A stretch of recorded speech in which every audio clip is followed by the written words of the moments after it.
pipe yang pertama yang akan kita pelajari itu namanya anonymous pipe. Jalur komunikasi yang anonymous pipe itu yang satu arah gitu, komunikasi satu arah. Satu proses menulis ke pipe-nya, proses lain membaca gitu. Nggak bisa mereka saling berkomunikasi, bertukar informasi secara langsung gitu. Itulah secara garis besar pengertian dari anonymous pipe. Kalian nanti bisa baca untuk pengertian lebih detail lagi. Di dalam anonymous pipe ini nanti akan ada parameter berupa file descriptor yang ada di sini, yang bisa kalian lihat di layar, FD0, FD1, sama return value. FD0 ini nanti dipakai untuk membaca, FD1 dipakai untuk menulis, terus kalau nilai return-nya 0 artinya sukses pipe-nya berhasil dibuat. Kalau -1 artinya pipe-nya gagal untuk dibuat gitu. Untuk lebih detailnya kita baca programnya, kita pahami programnya. Ini contoh pertama penggunaan anonymous pipe. Oke, di sini kita punya buffer namanya message1 berisi hello world. Terus ada juga buffer namanya inbuff sepanjang message size. Message size itu ukurannya udah didefinisikan di atas sepanjang 16. Ada variabel namanya P, nanti ini dipakai untuk pipe-nya. Nah, di baris ke-13 sampai ke-14 ini, di sini dilakukan pengecekan pipe-nya berhasil dibuat atau enggak. Tadi kan udah disampaikan kalau nilainya 0 berhasil, -1 gagal. Gitu. Makanya dicek di sini, kalau nilai pipe-nya lebih kecil dari 0, dia akan keluar. Artinya kalau gagal, nggak perlu dilanjutkan. Gitu. Kalau misalnya berhasil, dilakukanlah proses yang ini. Pertama dia write, nulis ke pipe. Yang baris 19 ini, dia menulis P1. Satu ini artinya file descriptor untuk write, yang tadi udah ditulis di sini. Kalau dia mau write, dia harus nuliskan file descriptor 1. Makanya di sini untuk write dibuat P1, message 1, message size. Artinya dia mau menulis isi dari si buffer message 1 yang udah berisi hello world ke dalam si pipe. Jadi pipe ini sekarang berisi hello world. Gitu. Terus setelah udah ditulis, dibacalah isi dari si pipe-nya itu. Caranya menggunakan sistem call read, tapi menggunakan file descriptor 0. Karena untuk meread itu file descriptornya itu 0. Yang ini. Jadi membacanya itu read P0 inbuff message size. Artinya dia baca isi dari pipe. Isi dari pipe kan tadi ini yang di sebelumnya udah ditulis itu isinya adalah hello world. Nah, dibacalah isi dari pipe itu terus disimpan ke buffer inbuff. Terus akhirnya di print lah inbuff-nya. Harusnya nanti yang di print itu hasilnya apa? Ada yang tahu? Bisa menebak? Hello world, Kak. Ya, jadi nanti hasil dari program ini hello world. Kalian nanti bisa baca lebih detailnya di bawah, nanti ada juga penjelasan per barisnya. Sebelum kita lanjutkan ke program yang kedua, ada yang mau ditanya dari program yang pertama ini?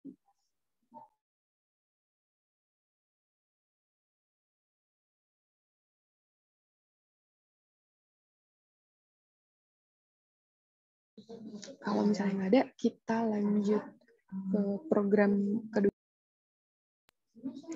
Yang ini. Programnya yang kedua ini intinya adalah nanti kita memiliki dua parent dan child.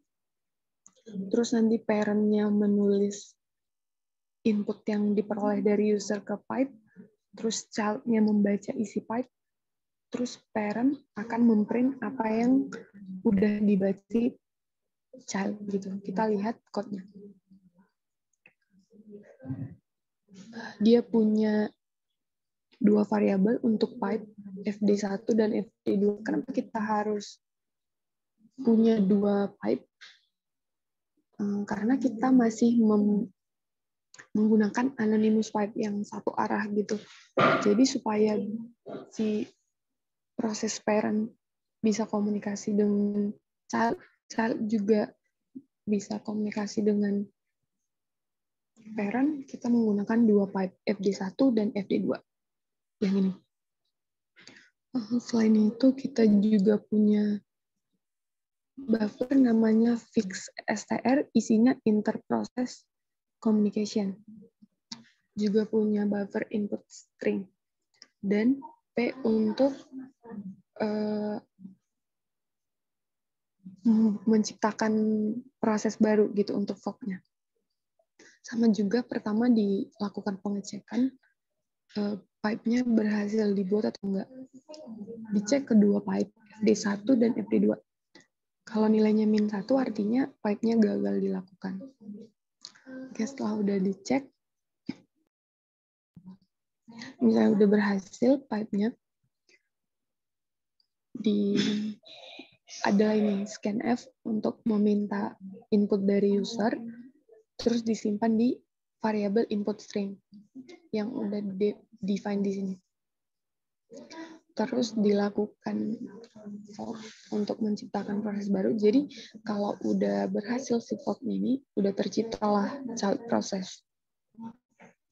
Kita sekarang melihat isi dari parent dan child-nya. Kalau kalian dengarkan tadi, udah saya sampaikan kalau parent-nya ini digunakan untuk menulis yang udah di input sama si user, yang udah dari si scanf ini ke dalam pipe. Nah, di sinilah itu dilakukan. Kan dia mau menulis input string ke dalam pipe 1, fd1, menggunakan file descriptor 1. Tapi perlu dipastikan juga kalau nggak ada yang lagi membaca gitu. Dia bisa nulis kalau nggak ada yang lagi membaca pipe itu. Nah, untuk itulah digunakan close fd1 0. Artinya nggak ada yang lagi meread fd1. Terus ditulislah input str ke dalam pipe 1. Input str kan tadi isi dari input ini yang diinput sama si user gitu. Misalnya yang diinput adalah tes gitu. Jadi si pipe ini sekarang berisi tes. Setelah udah ditulis, ditutup close fd1 1. Artinya nggak ada lagi yang lagi menulis di fd1.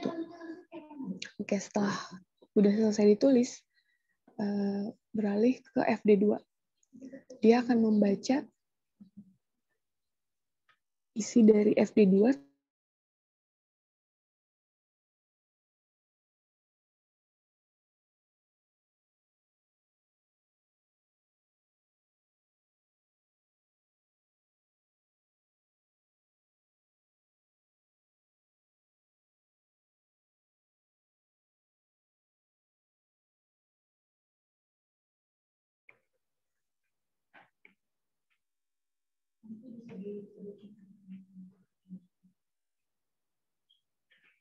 Oke, kita lanjutkan ya.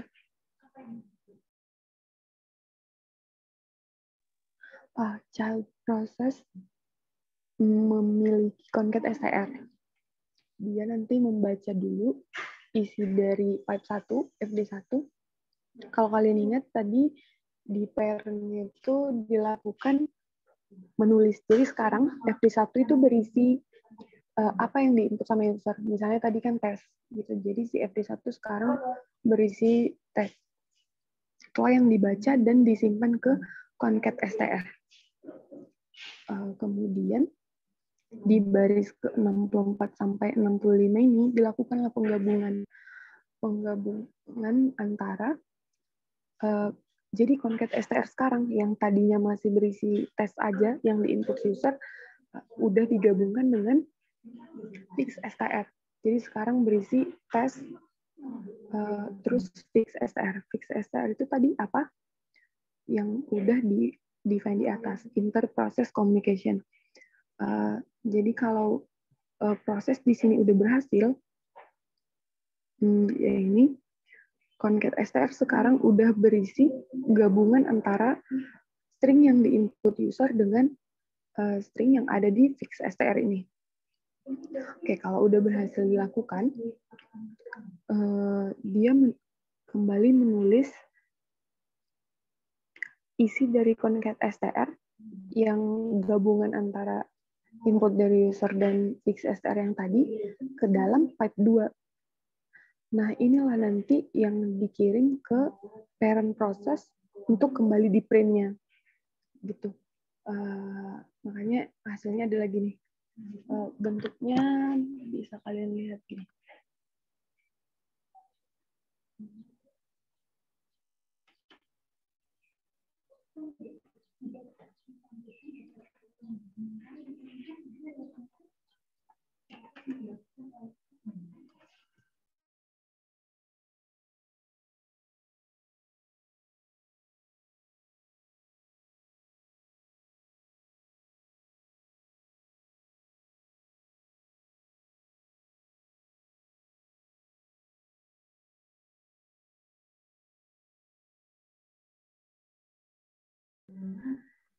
Gini deh, jadi si pipe for kalau dijalankan kan tadi harusnya minta inputan.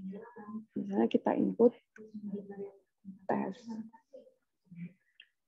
Nah, harusnya yang ditampilkan itu apa tadi? Apa yang diinput sama si user digabung dengan isi dari fixed string inter-process communication gitu. Inilah maksud dari program tadi. Harusnya hasilnya gini.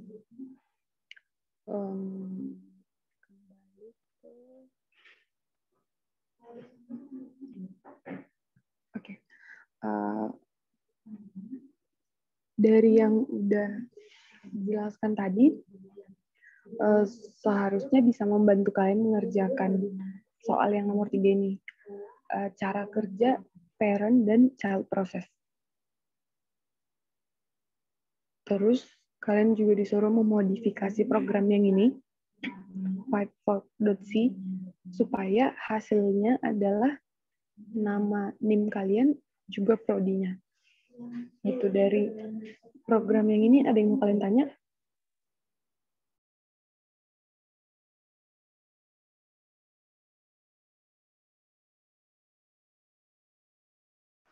Izin bertanya, Kak.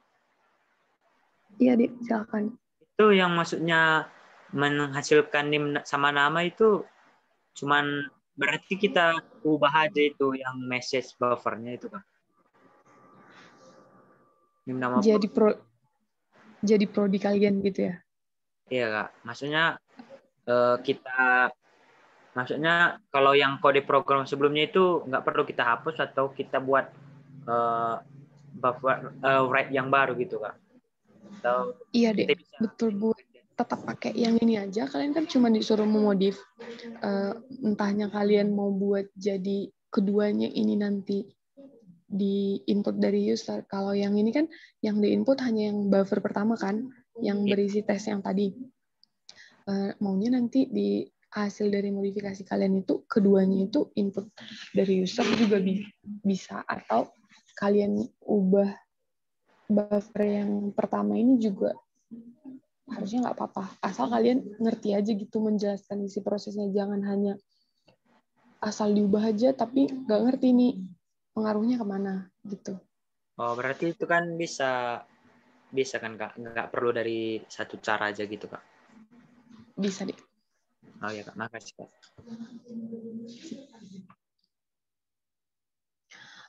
Masih ada yang mau nanya?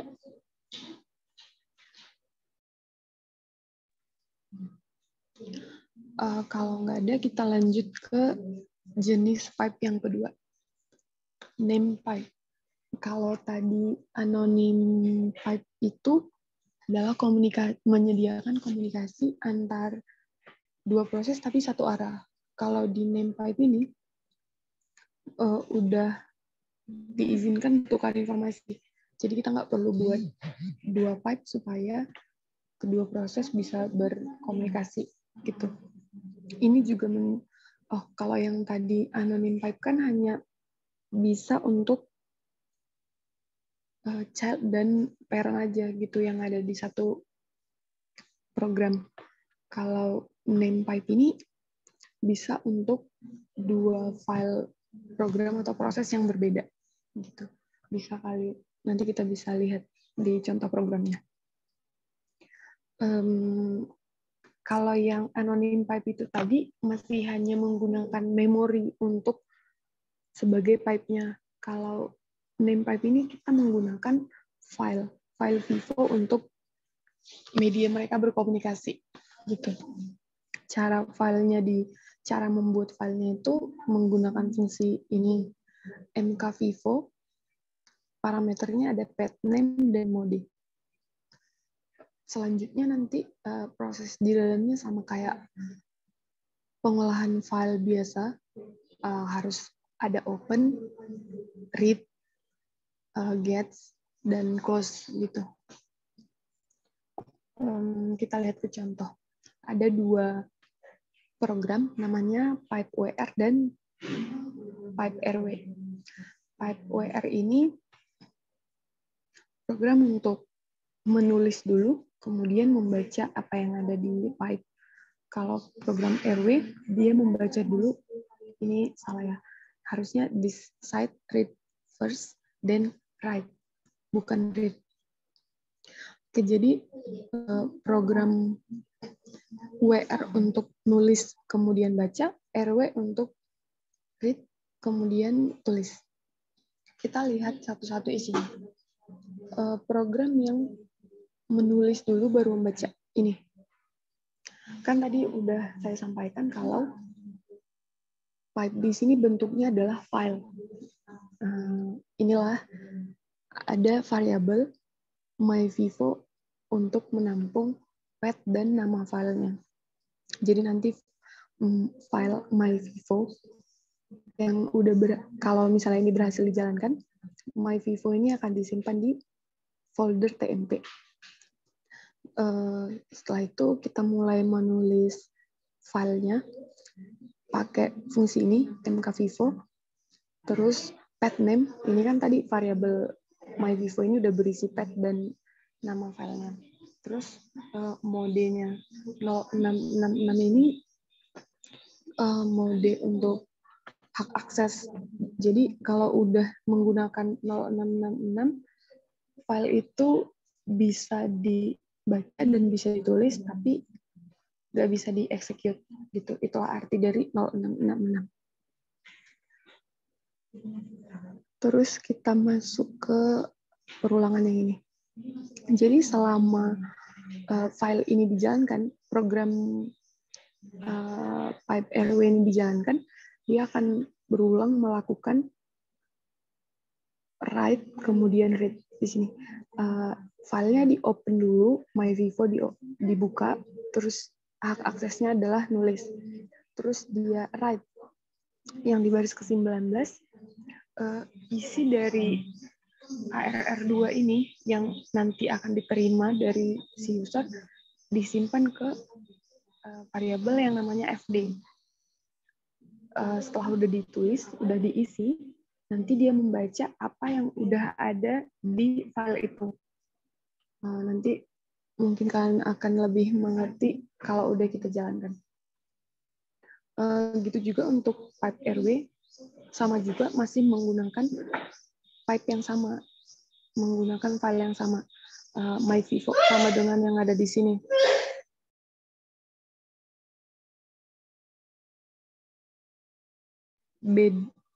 Bedanya dengan file yang tadi kan ini write duluan kemudian read.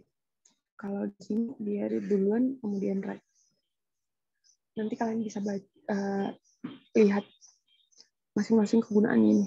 Write, close, get, dan yang lainnya. Harusnya kalian udah ngerti karena itu untuk proses file yang biasanya. Kalau misalnya udah kalian ketik, terus harusnya jalannya gini. Bentar ya.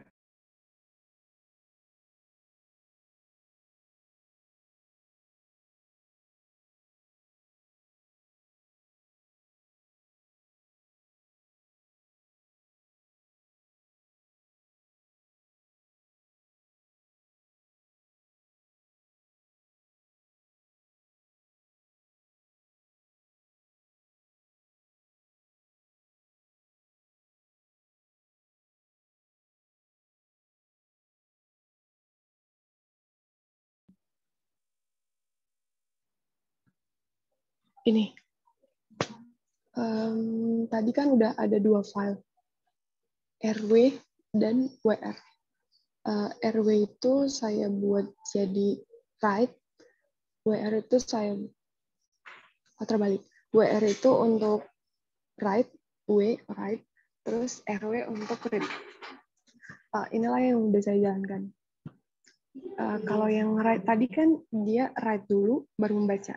Jadi misalnya saya mau menuliskan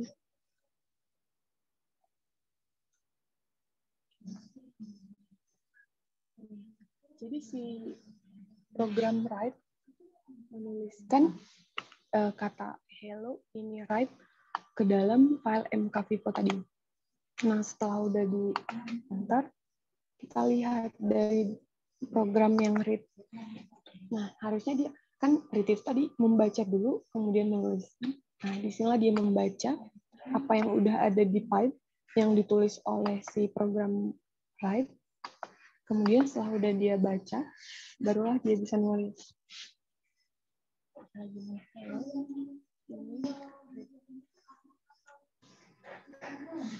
Dia kan udah nulis. Tadi si write itu masih hanya menulis, sekarang udah dibaca. Tadi ini dia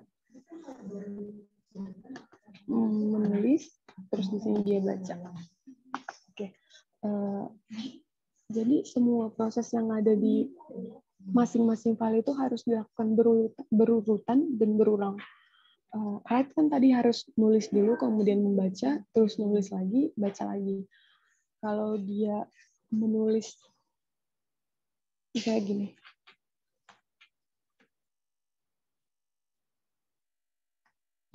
Harusnya kan setelah dia menulis, harusnya dia baca kan. Tapi dia mau langsung nulis lagi, misalnya. Baik. Nah, ini nggak akan dibaca sama si file untuk read tadi. Jadi yang terbaca hanya yang pertama, yang apa kabar. Dia nanti bisa membaca tulisan baik ini setelah dia melakukan write. Misalnya gini. Nah, jadi dia otomatis membaca yang udah dituliskan tadi. Itulah gunanya si pipe ini. Dia bisa nulis terus baca, dia juga bisa baca terus nulis. Tapi kalau dia mau membaca tapi belum ada yang ditulis, dia akan nunggu sampai yang lainnya nulis gitu. Jadi gitu dilakukan secara berulang dan berurutan. Gitu.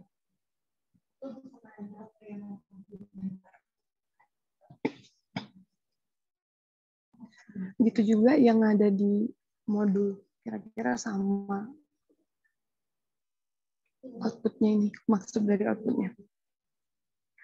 Nah, nanti kalau udah kalian coba, kalian disuruh untuk menjelaskan cara kerja kedua program ini, WR dan RW. Kenapa bisa hasilnya gini? Kenapa bisa mereka seperti berkomunikasi gitu? Itulah nanti yang kalian tuliskan di laporan.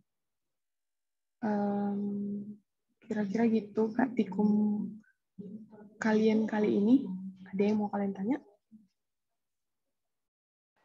Izin bertanya lagi, Kak. Silakan, Handi.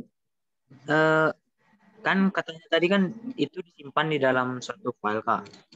Ya. Itu kita buat lagi, Kak, atau gimana, Kak? Ini maksudnya membuat filenya, Dek? Iya, Kak. Kan ada pula itu tmp/myvivo. Itu dibuat lagi, Kak. Kayaknya kan, misalnya kan kalau kita diprogramkan dulu, itu ada lagi file teks gitu, Kak. Itu kita buat lagi, Kak, atau gimana itu? Inilah dibuat, Dek. Pasti dibuatlah filenya. Kita yang buat. Nah, fungsi untuk membuatnya ini, itulah yang ada di baris ke-13 ini. MK Vivo. Itu untuk menciptakan file Vivo. Jadi kalau kalian cek, di folder TMP ada nanti file myvivo. Bentar ya, saya tunjukkan.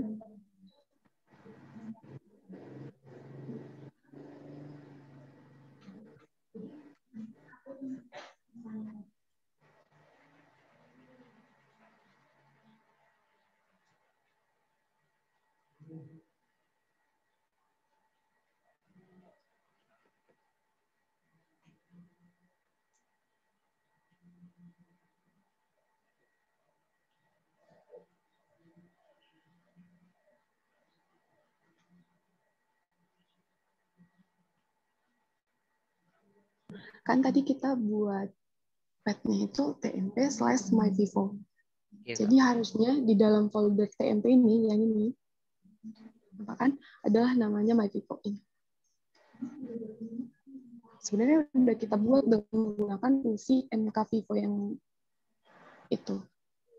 Ini kan, ini bisa, Kak, kita buat dari apa sih itu, kayak notepad gitu kan, Kak. Kalau di Ubuntu nggak tahu namanya, Kak. Kita buat manual gitu, nggak perlu dari file C-nya, Kak, dari terminalnya. Enggak. Juga, Kak.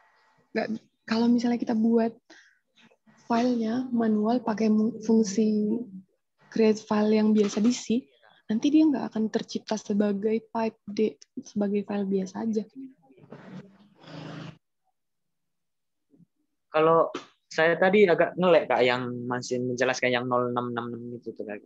Itu bisa dijelaskan ulang, Kak? Masih ragu, Kak. Yang 066 ini? Iya, Kak. Oh, itu mode kayak hak aksesnya file gitu. Kalau ini, misalnya ini kan ini parameter dalam membuat file untuk path-nya. Untuk pipe. File ini kan sebagai pipe kerjanya di sini. Nah, parameternya ada path name dan mode akses si file myvivo. Kalau di sini file myvivo ini.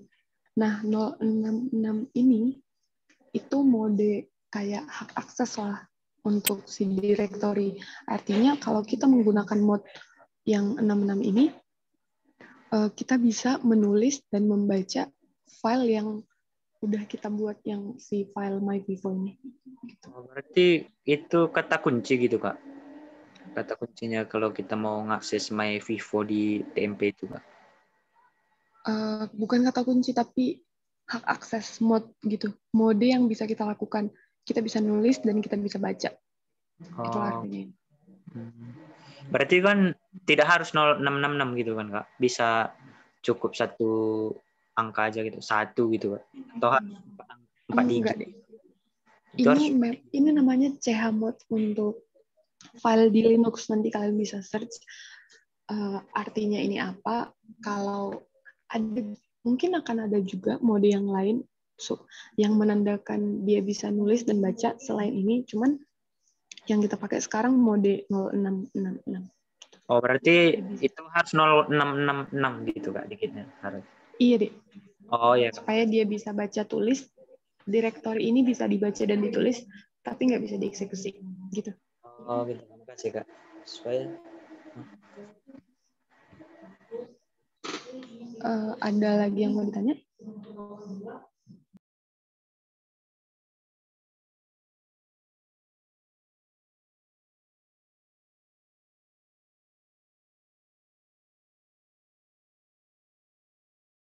Kalau misalnya nggak ada, saya mau meminta kalian mengaktifkan kamera sebentar? Bisa? Saya mau tahu juga kalian ada di situ atau enggak, atau sebenarnya cuman meletakkan HP aja.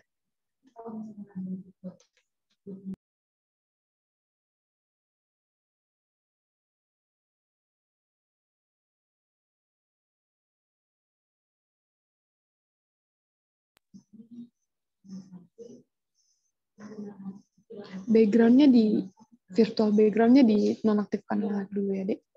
Jadi saya mau lihat kalian mau lagi ngapain.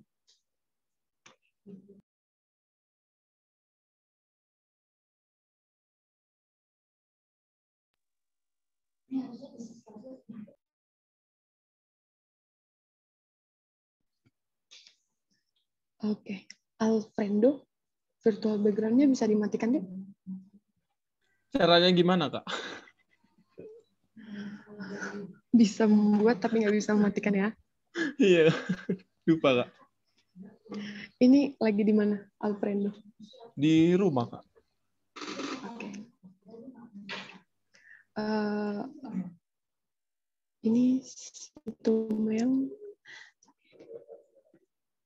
semuanya aktifkan kamera, Dek. Tolong, saya mau print screen untuk daftar hadir kalian.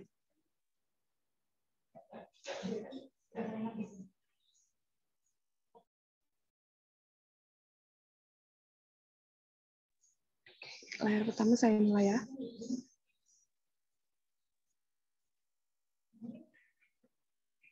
Yang terakhir.